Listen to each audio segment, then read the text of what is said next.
Food is fuel for your body, your mind, and definitely your sport. But let's face it, nutrition is confusing, and the expectations on girls and women to be thin and have a six-pack are exhausting. If you've ever been frustrated with your body, confused about nutrition, obsessed with eating healthy, or guilty when you don't, underate, overate, or overtrained, and overwhelmed with all the pressure, then this podcast is for you. Nutrition can be easy. You can take control of it, but it might start with letting go of control by asking for help and making a change.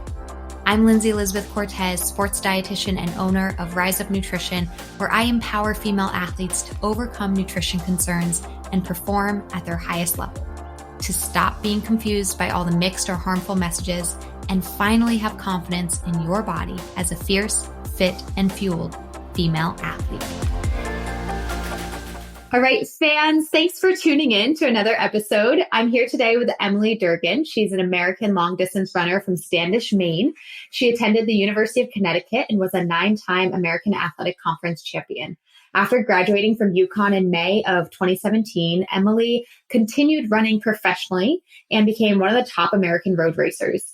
She moved to Flagstaff, Arizona in 2019 and is sponsored by Adidas.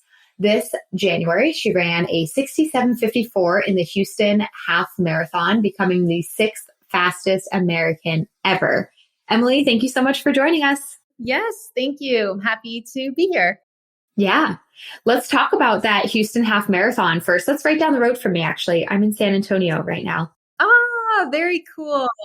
Yeah, it's such a big race. I actually almost went to go watch it. I forget what happened that weekend and why I didn't, but such a big race. A lot of people go and to that race specifically. For sure. Yeah. I remember my first time running a half marathon. At the time I was sponsored by Under Armour, and it was 2019. I ran my first half marathon there and had a terrible experience with it. I can go back and I made a social media post after this time racing it, but I think I ran 73 minutes and I was 48th place or something in the race. And remember seeing all these happy athletes run super fast times and how people said, oh, it's such a good course to run a great half marathon. And I was just so defeated by the distance because I just had such a bad experience with it, probably for a mix of reasons. My first half marathon, still newly pro, confidence wasn't quite there. But anyways, I went back this year and, didn't have really a time goal. I had a really fun summer of racing the summer before, and I took a really big break. And basically my goal was just to run with the front group, and the front group ended up being a woman like Sarah Hall chasing the American record, and Dom Scott, running a crazy fast half marathon, and Fiona O'Keefe was in there, who was a fellow American. So we ended up essentially Sarah Hall pulled 6 women under 68 minutes because amazing. She was chasing that American record, and us crazy, there was 7 or so of us that went with it, and it led to fast times. So just, really fun, happy experience. It's so fun when you put it that way because sure, in a race, especially in the sport of running, it's Sarah's your competitor in a sense, but it's you guys are supporting each other, Sure, you're competing and you're racing against each other, but when one person does great, it helps other people do great too, which is that's just an awesome story to hear that. Yeah. And I'm sure it helped, for essentially, I think it was 8 to 10 miles. She had a bunch of women around her besides just her pacer. So I'm sure that helped her, stay on pace, because at the end of the day, in her mind, she was like, oh crap, if I don't keep this up, somebody else might take this record from me. So it was really awesome. And she was really happy for me when I finished, and to see that I had run sub 68 minutes was huge, major PR. Yeah. I kind of want to jump right into nutrition if I can quickly, because when I work with athletes who are doing half marathon, but maybe not at your level, and we talk about during race fueling, but then there's at a half marathon distance for you going so much faster at a 67-minute race. Do you need to fuel during a 67-minute race? So I don't. Obviously, Houston temperature is that time of year in January. It's very mild. So I wasn't, needing water or anything like that. Obviously, leading into the race, I'm making sure that I'm hydrating and electrolytes, like honestly, the old school Pedialyte, kind of sipping on days before, right before the race, I have my, it's really hard because the race is so early. So I'll try to eat as much as I can. And then I do, Morton makes a great goo that has carbs and caffeine in it. So even a race as short as a 5K, I'm actually taking at least half of one of those before, just to give that last bit in case I didn't get enough in my breakfast. So that's kind of how I do half marathon when I'm really going after a time. Obviously, these hot summer races, I just got back from New York mini 10K, and they have water out throughout the course, and it was a really humid day. So I did see women like Kira D'Amato. She did take water, and I think that it just varies athlete to athlete, and it's very, very much depends on the weather. But obviously a 67 kind of going all out, perfect conditions, I wasn't fueling during that race. Yeah. Yeah, no, thank you for sharing that, because it's one of the half marathon is a tricky distance where so many people don't need to fuel. It totally depends on your training status, the environment, and how well did you fuel the week leading up to it, and breakfast and all that. But then it's one of those things where, like, I think our non-elite runners, if we're out on the course for 90 minutes or 2 hours, like, definitely need to fuel. But when you get it done in just about, just 67 minutes, it's like, you just have a solid week of fueling, a solid breakfast, that pre-race carb, and then you get to just focus purely on running. Right. Yeah, exactly. So that will definitely change when I prepare for my first marathon. Then to practice it and be very diligent about every 5K, getting in, what I need. So that's something that I'm excited to learn a bit more on, because I'm not educated on it yet. So work closely with my support system here.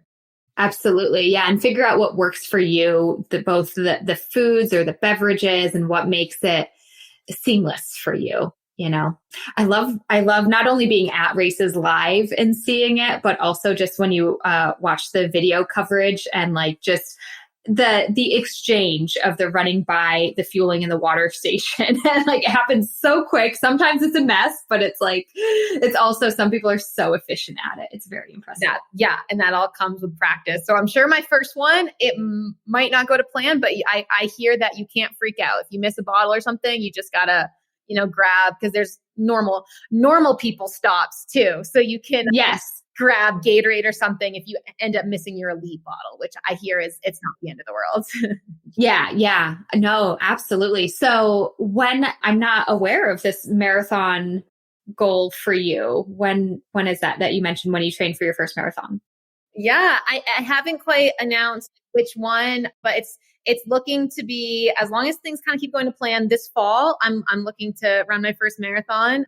There's a few that are in the fall. So yeah, kind of trying to last minute figure out which one will be the best experience for my first one with my coach and agent. And yeah, there's a lot that goes into it. I had no idea that a debut was such a big deal.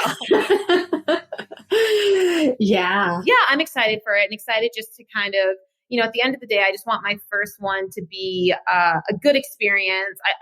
I've talked to my coach about the training. I don't want to do anything crazy for this first one, but obviously be prepared, but just kind of be able to compete and not necessarily put out a time or anything like that. So yeah, we'll see. And super exciting. Yeah.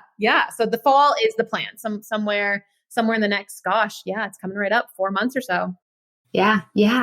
So let's backtrack a bit, Emily. Like, what you ran in college at UCONN, which, by the way, I went to UMass, so kind of like close by. Yeah.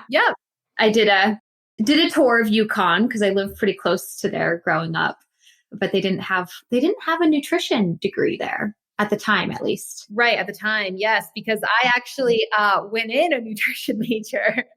Oh, okay. I did. Yes, that quickly ended. Yep. Unfortunately, I was very passionate about it, but I will tell people I give you a lot of credit. It is very challenging to become a registered dietitian. The courses are very crazy. And freshman year, you're put into all these chemistry classes and very, very difficult. So, well, thank you for just appreciating that organic chemistry was very difficult in college. And yeah, I think there's such a difference, like having an interest in nutrition versus getting that degree in it. But I'm interested to hear that UConn did then get a nutrition degree, because when I was looking at it, and obviously I'm older than you, but we're not talking like 20 years here. So, right. So it's cool because when I was looking into it, I was like, if I want to do something relating to food, but go to UConn, which I was somewhat interested in going there, I was going to have to study like agriculture. And then I was like, I don't think this is really exactly what I wanted to do. Right. It's right funny. Direction. Yeah. So that is the issue. So basically, yes, they had, you could get your nutrition degree, but then your dietetics, because you have to go on for more schooling. It's not like you just graduate with a nutrition degree and you can go and start working in dietetics. No, it's much more challenging than that. Then you have to get accepted into a dietetic program, which is very competitive. And I don't know if UConn had that. Like maybe that was something that you'd have to go on for different schooling. But anyways, it was kind of like when I heard like, oh, you mean when I graduate in 4 years, I can't just start working in the profession? And my advisor was like, no, it doesn't work that way. So I think that might have been a little discouraging for me. And then, like I said, I just really struggled in those. UConn, it's a massive school. They throw you into these lecture halls, 100+ kids learning chemistry.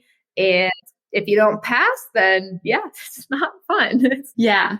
So what did you switch to? I think I've heard like communications, was it? And something with sports. Was it sports broadcasting? Sports broadcasting. Yeah. So much more up my alley. It's so hard being 18 years old and being like, oh, I want, this is what I want to do. I think it's just because I was a runner. I was passionate about health and wellness. So I just thought, oh, nutrition. I went to a small private school and I loved chemistry. There's 10 kids in my class. Like it was, so I was like, oh, nutrition will be perfect for me. But I quickly learned that, maybe this wasn't exactly the career path for me. And then had some friends that were in communications and they were taking all the journalism classes and really enjoyed it. So switched to a double major in communications and journalism and focused on sports broadcasting, had so much fun with it and definitely much more up my alley. Yeah. But it is really hard trying to figure out senior year of high school, what do you want to do? And then freshman year, even if you go into school undecided, like you still have to decide eventually. And it can be really, really hard. And it's good to let your interests guide you. So, but it still did, right? Your interest in sports and in health, it can be expressed in so many different ways. Exactly. So it wasn't necessarily just nutrition. So yeah. So at what, you had a great collegiate career. I think I mentioned it in your bio, right? The 9-time ACC champion. So a great athletic career in the sport of cross country and track and field.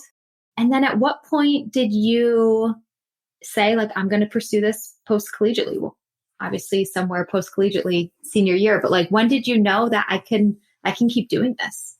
Yeah, for sure. I mean, I definitely had a lot of ups and downs in my career from even a young age. I started running pretty young. I did all the Junior Olympics, USATF, in the 7th grade at a club. And obviously it was just fun at that point, but then in high school, kind of got to a point that I realized I could go to college for free if I do well these next couple years. And sophomore year of high school, I made Foot Locker Nationals, which is a pretty big deal because they only take 10 from each region, 40 girls in the entire country.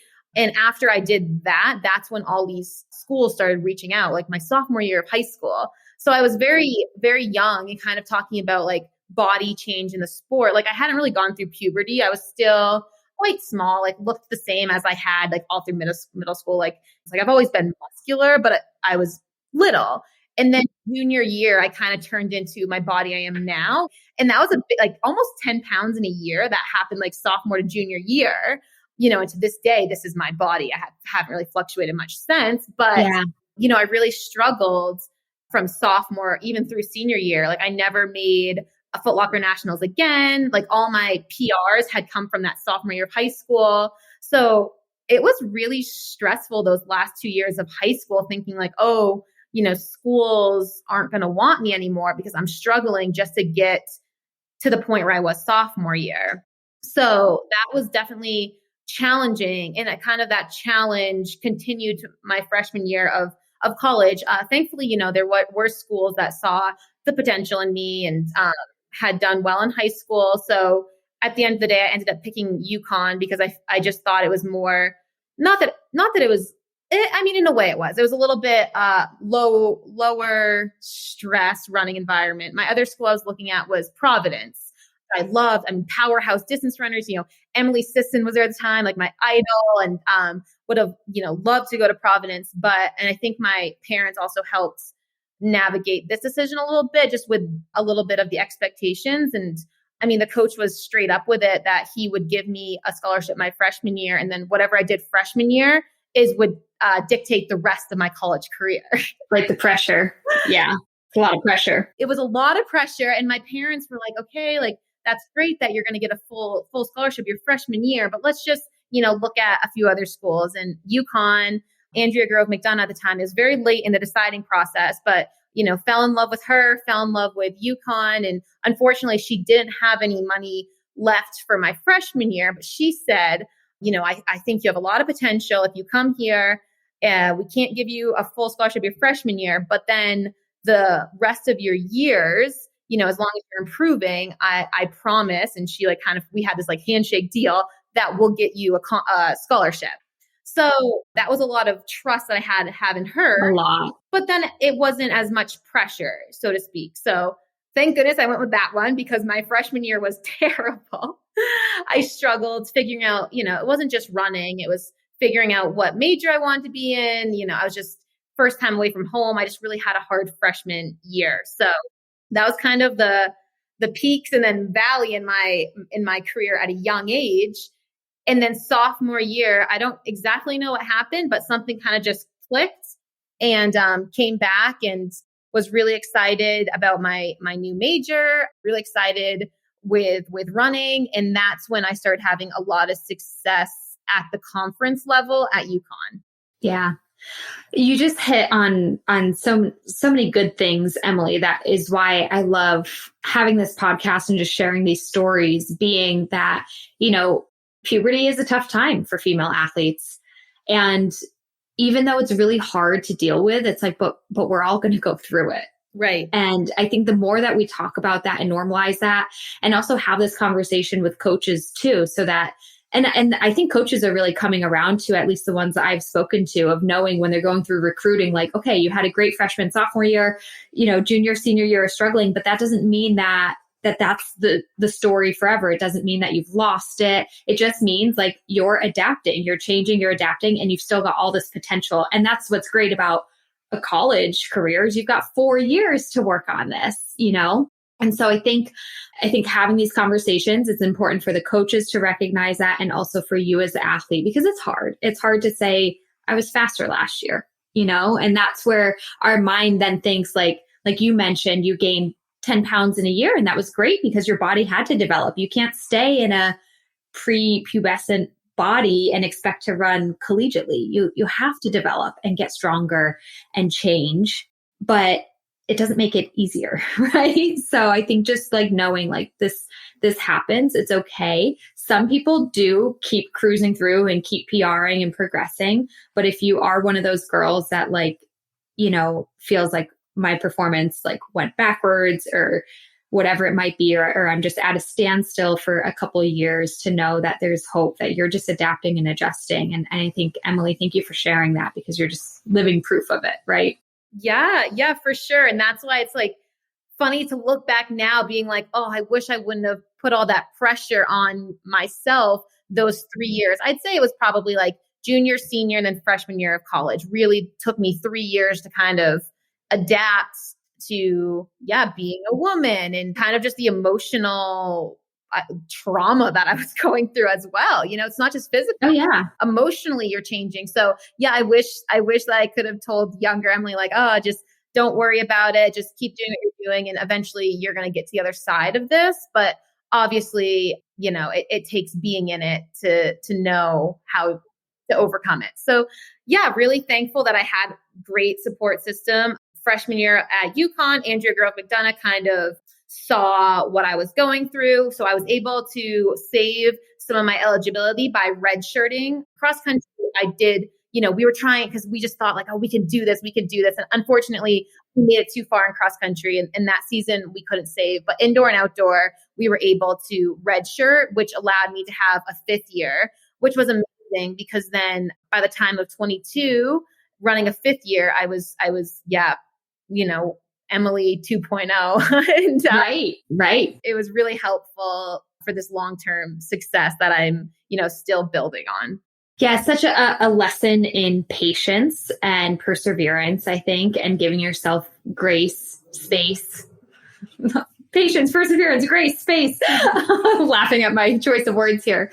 But it's also because you mentioned like freshman year, regardless of the whole like body changing thing, freshman year is just a huge adaptation, the emotional changes, the life changes, making new friends, social changes. And so it's a lot to go through. And like you said, I think just sharing the story again is great for people to know, like you're going to get through it and then be, a better version that fourth year, junior, senior, fifth year, maybe, and beyond. So, yeah.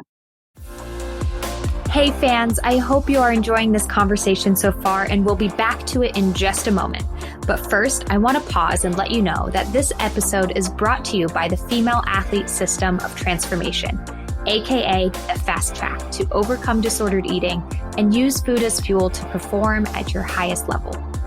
The Female Athlete System of Transformation is my unique program and proven systems to guide female athletes to understanding and implementing the proper nutrition for their sport, life, and health. Myself and my team of registered sports dietitians work one-on-one with clients to address their unique needs and counsel them through the nutritional and behavioral changes needed. Many female athletes who resonate with disordered eating, mental guilt around food and body, relative energy deficiency in sport or female athlete triad, amenorrhea, repeat injuries due to negligent nutrition, or frankly, just a lack of knowledge and understanding on their fueling needs, have seen incredible success in the fast track. After years of working as a sports RD, I've compiled the most effective ways for female athletes to learn nutrition, be supported, be challenged, and ultimately find their success with fueling as fast as possible. So don't wait another day. Get to your goals faster by joining the Female Athlete System of Transformation. Look in the show notes or head to the website to book a free call and learn more. Okay, now let's get you back to the conversation. Enjoy. So you really had this great, you had that patience with yourself, but you stuck with that sport, and then saw yourself improve throughout the collegiate years. Yeah. And it was so much fun. Unfortunately and fortunately, we had some coaching changes at UConn. So Andrea ended up leaving UConn, and then the Begleys, who now are pro coaches at Atlanta Track Club, came in and coached me for a few years, which was awesome. And then they went to start Atlanta Track Club, and then JJ Clark, who's now at Stanford, came in. So in 5 years, that's a lot of changes. Yes. In 5 years, I had 3 different coaches that are all, but I learned something from all of them and continue to improve. And yeah, like I said, I also, another thing that I think is great for college athletes to hear is I never made a national championship. I never was All-American. I didn't get to that level. I mean, I was doing well at the conference. We, my school put a lot of stress on that, and we had a ton of fun with it because it was a team environment. So I would run all the events, the 10K, the 5K, indoor. I was doing the DMR, and had a lot of success at the conference level, but never ran on the national stage. So I think it's good for college athletes to hear that, it's not just those top 5 athletes that go pro. And I wish there was some more, I know there's a few groups that are like kind of like that sub-elite division between college and professional, but I hope that, when I'm done in the sport, that maybe I can start something a little bit like that. Yeah, it's definitely getting there. There's, all these sub-elite groups, and Also, I've been curious. I hope I don't sound naive in saying this, but so many of these groups call themselves a project. Do you know why that is? Oh, I don't Do know. you know what I mean? I know because the only reason I know this is because a lot of brands don't want to use the word like club. Ah, Well, maybe it's a different word to use for club, so they use projects. maybe. Yeah, because I know that like a lot of brands don't, because I think that they have a lot of brands have like separate like clubs, so to speak, for like, running. So they don't want to kind of, I don't know. Yeah. Yeah, that might be it. You can have a running club or you can have like your training team. And so that it's a Right. project. Yeah. I hope, yeah. I literally, as I'm talking out loud, I was like going through all of these teams that I've heard of and worked with some people on or done free presentations for. And I'm like, they're all projects. Yeah, yeah, yeah. That could be it. It could just be like a branding thing. Yeah. Yeah. But yeah, I think it's building up for that space for people to, because as again, as you're a testament to, is that gradual progression year to year to year. I keep getting better, keep getting better, keep getting better. So, I mean, like you said, you had great conference success, great success in high school, but it was very gradual. And so, we want to give a shout out to the athletes who, have all-star performances freshman year. That's amazing. Or in high school and keep it up. That's amazing. But there's so many people like you that if you have the right training, you have the will and desire and the passion for it, and you keep giving yourself that opportunity, things can just keep getting better and better. And so I think these opportunities post collegiately are awesome to see athletes build and, get to the place potentially where you are today. Yeah, yeah, for sure. And I guess everyone's journey to the top can look a little bit different. So very fortunate that when I graduated UConn, I had not really options, but I had people in my corner telling me, oh, you're just getting started. You really should keep going. And, financially, I was like, well, how am I going to do that? Because I'm not getting a pro deal. I don't have an agent to negotiate for me. Like, how am I going to do this? So I reached out to Mark Coogan, who coaches New Balance Boston, because I had some connections. Abby D'Agostino, I lived with her little sister for 5 years in college. So I was very close with Abby. And then there was another woman on the team at the time that was coached by JJ Clark in Tennessee named Liz. So I had these connections. So basically, I typed up my cover letter and resume, and I called up Mark Coogan and asked if I could meet him. And I drove to his house in Newburyport and sat at his dining room table and basically sold myself to him, saying how I would be such a great addition to the team and how I really wanted to train with these women because, at that time, and still they were the best in the country that was on that team.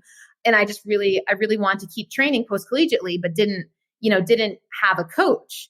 So he said, let me go talk to my boss and see if you could get a spot on the team. And yeah, so I was able to get a spot on the team. And that's awesome. Yeah. And it came with, I got New Balance gear. I had coaching, I had support and no income. So it wasn't a contract or anything, but I nannied in Boston and ran with these women. And yeah, that's where my professional career kind of started. You went after it, right? If you want something, you have to make moves, connect, network, and just ask for it. I love that. Yeah, for sure. For sure. And then that is how I met my now agent, was through the group. And like I said, when I started running well in some of those US championships, I signed my first professional deal, which ended up being with Under Armour a few years back. So that's what moved me out to Flagstaff. And yeah, still very close with Mark and the girls. They're out here all the time. So we actually still overlap when we can. And I give a lot of my professional running credit to him, because without him, I wouldn't have known how to bridge that gap between being in college and getting a pro deal. Yeah, right. I've spoken to a few other runners at a similar level to you too, where it's that we have our collegiate runners that might land a pro deal right away, but there's that messy middle of that first year post college of like, how am I figuring this out? How do I get in touch with agents? And it's totally possible. And it's such an inspirational thing to see and to hear, and to see you continue to succeed. Yeah. Thanks. So yeah, of course.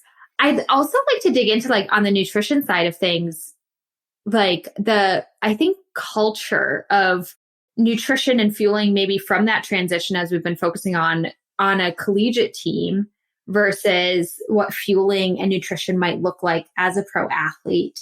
Are there differences in like the team environment or culture of surrounding food that you've experienced? Oh, 100%.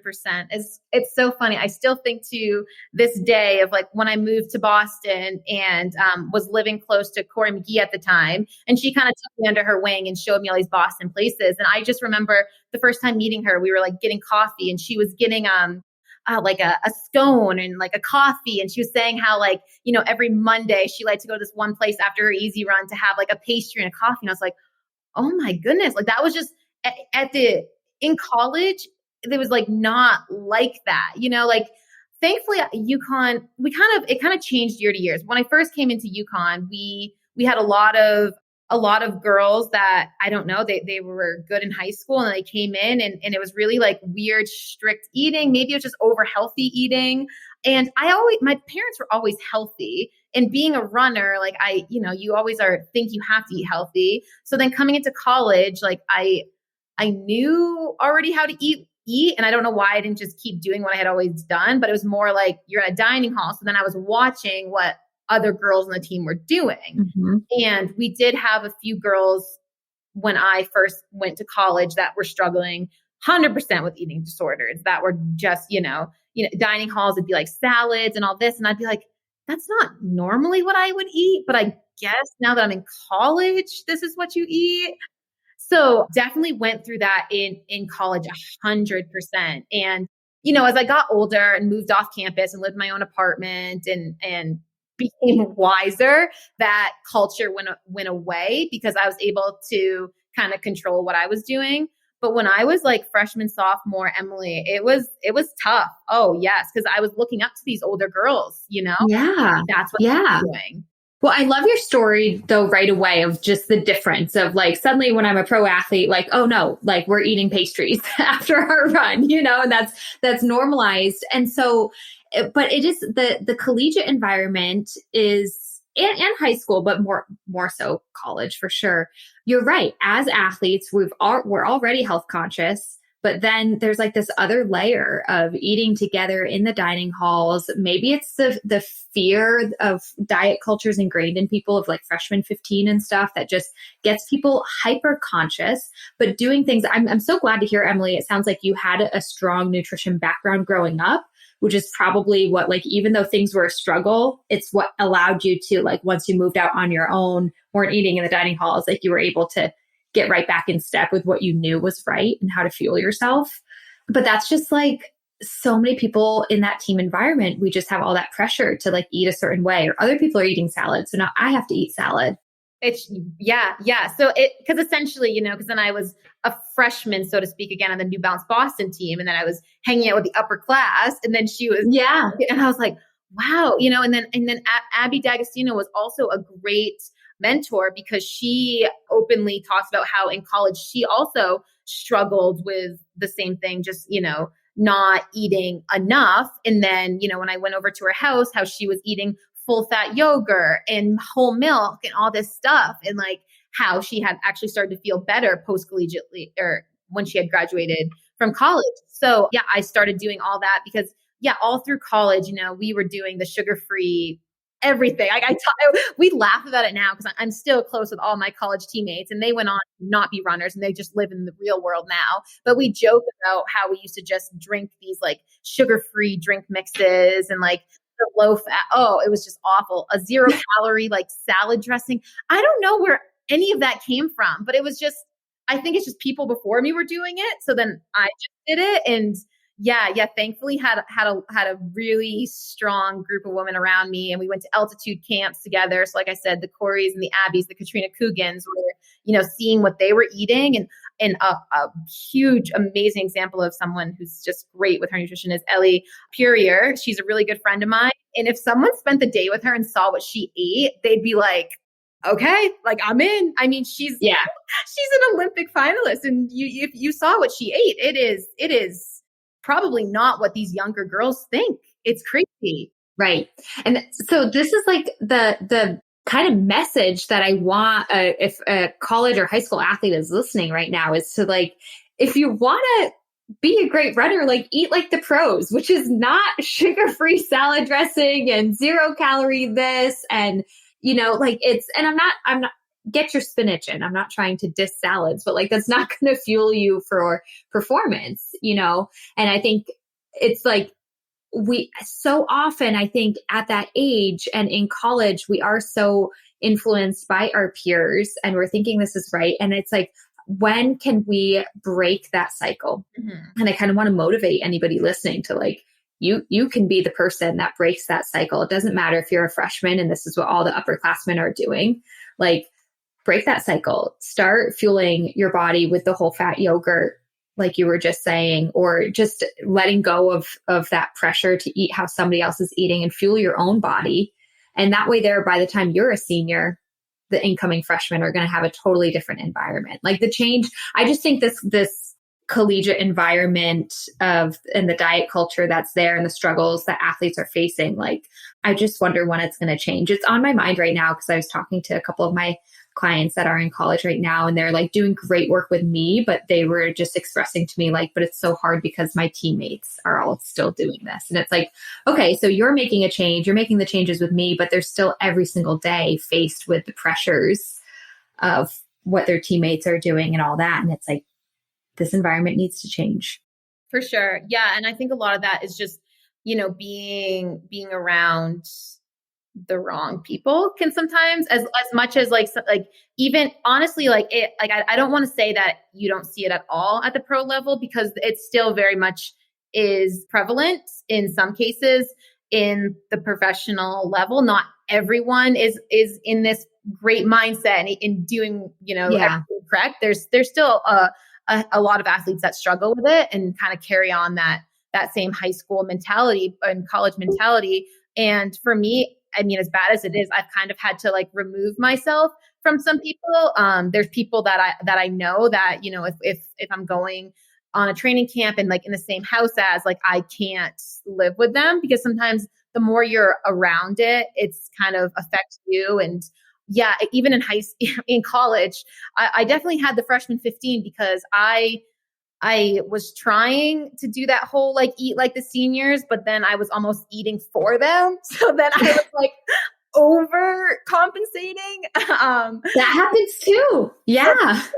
And I joke and say like, that was me. Like I was eating for them, because it's just like, so it's really difficult thing to navigate. And it's still, I do hear close friends of mine that will get a house with someone and be like, oh, it's so hard because, I know I'm eating what I need to, but like I see what she's eating and like you don't want to say anything because we're all adults now. So it's kind of like, you just have to. So that's one thing that, as unfortunate it is, there are people that I've kind of had to just separate myself from. Yeah, no, that's smart on your part. You got to do what you got to do to take care of your own physical and mental health.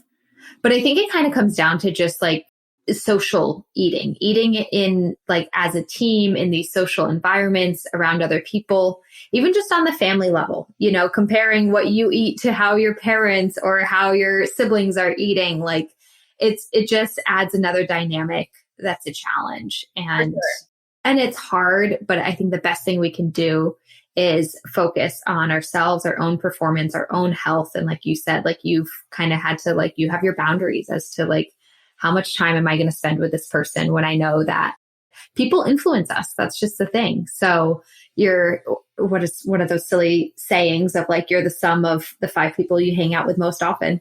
Right. And so you're going to be influenced, and you get to choose who you want to be around so that those influences are more positive, whether it be with nutrition or otherwise. Exactly. Yes. And thankfully, like I've given examples, like since being pro, I've had great teammates and kind of like all on the same page. And yeah, it's really, really awesome in that respect. But I don't want people to think that all pros are, this way. Like there is still a major environment it's tough to navigate.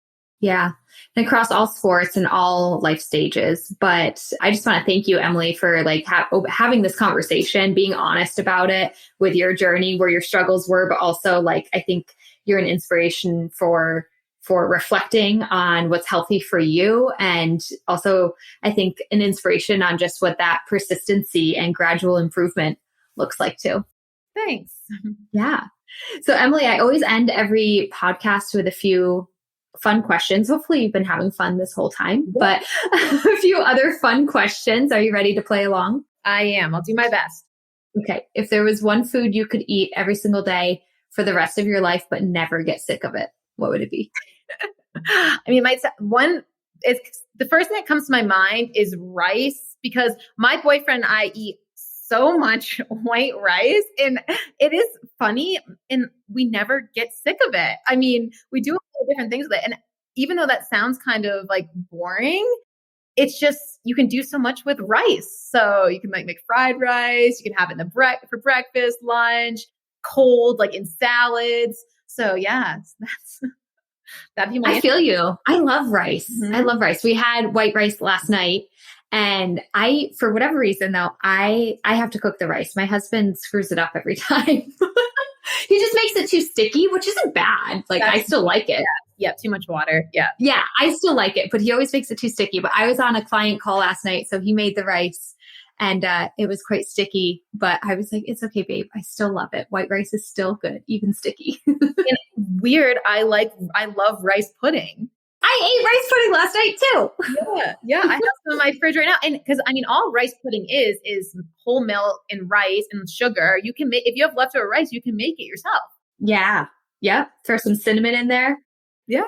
So see, rice, underrated food. I think you can, I haven't done it myself, but you can also make rice pudding like in a slow cooker, like as the rice is cooking, add the milk and everything. Yeah. Oh, I have to look that up. Yeah. Yeah. Really good. No, it's so funny that you brought up rice pudding too, because I just bought that at the grocery store and I thought to myself, I love rice pudding and I haven't had this in a long time. And so as a kid, I used to always eat it. Yeah. Yeah. I keep talking about it because I think you're the first person who's said rice as an answer, but I think it's a great answer. So many different ways to eat it. So, this might be an obvious one, but some people throw me for a loop for our next question. What is your favorite sport to participate in? Favorite sport to participate in? Well, obviously right now it is running, but as my hair is wet right now, I just got out of the pool. So growing up, I always did a variety of sports. So when I'm done professional running, it will not be my exercise of choice. Yeah. So yes, I love getting in the pool, even if it's just 20 minutes swimming. I have this, I even did this morning too. I have one of those mirrors. So I do like little, I don't know. I just think they're fun, like the 13-minute core routine or whatever. So like Pilates, yoga, swimming, that's going to be my jam when I'm done running. Yeah.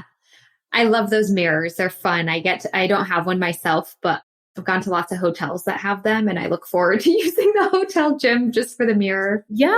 They're so fun. They put the music on and there's and a lot of like the core routines are great. Like today I did like a 13-minute one. I love them. I love like that interactive side of things, which is running is just you're just by yourself. So. Right. Yeah. Awesome. So how about as a spectator, is there a favorite sport that you like to be a fan of? If it's like watching something live, I love hockey. So those New England roots. Yes. My boyfriend was a golfer. So he gets so like upset when I say that hockey's my favorite sport. Because golf, it is not fun to watch. But yes, in college, us girls, we would always go to the college hockey games. It's just so like, it's just, there's a lot going on. So that's probably still my favorite live sport to watch. Awesome. And our last question, I think you've actually dropped a lot of names of some great female athletes, but to kind of finish up this podcast, is there a female athlete out there that is what I call fierce, fit, and fueled. So just a role model when it comes to her mindset, her training, her nutrition. And who would that be and why? Yes. So I've named a lot of people that are around my age that I'm, more so peers with. The Abby D'Agostino's, the Corey McGee's, the Rachel Snyder's, these people that Ellie Purier, that I've been surrounded by, which is amazing. And I mean, I am now around her a lot, but Jen Rhines is my coach's wife, and she's a 3-time Olympian. She's amazing. Her first Olympic team was in the marathon, and her last Olympic team was in the 5K. So this woman, wow. Yeah, she's incredible. Yeah, had an incredible career. During her peak of her pro career, she was training a lot with Dina Castor in Mammoth. But yeah, Jen is awesome. And I've gotten to pick her brain a little bit since being coached by Terrence. I've only been coached by him for a year now, so it's still a very new relationship that I'm getting to know with her. But she's just awesome, fun woman. And with the nutrition thing, loves her red wine, loves her Indian pizza, loves her good food. She's definitely a good role model to have in the sport. So very thankful that I get to be around her. It's awesome. It's someone who's enjoying food and the taste and all that it has to offer. That's awesome. Yeah. Her and Terrence are both really good, just good lights in the sport. Yeah. Well, thank you, Emily, for sharing all of this today. This was an awesome conversation, and I'm super excited to continue to follow your professional career and more. Thank you so much for having this conversation. Thanks for inviting me. I really hope you enjoyed that episode, and thanks for listening. But before I let you go, I have free resources that you can have access to right away, right now, so that you can start fueling your body as a fierce, fit, and fueled female athlete. First, I have your Red S recovery race. If you've ever wondered if you might be struggling with Red S, curious to learn more, or know you have Red S and are looking to recover fast, then you can head to www.riseupnutritionrun.com/RedS and download the Red S Recovery Race. See how you place and figure out the next steps to recovery. Plus, while there, I have a few other great resources for you, including 3 nutrition secrets that every elite athlete swears by, and access to our private Facebook community, Female Athlete Nutrition. So again, to gain access to all of this, head to riseupnutritionrun.com/RedS. That's /REDS. And you can gain access and get the help you need fast. Too many girls and women and female athletes struggle with nutrition, but you don't have to any longer. Become fierce, fit, and fueled. Links in the show notes, and I'll see you next time.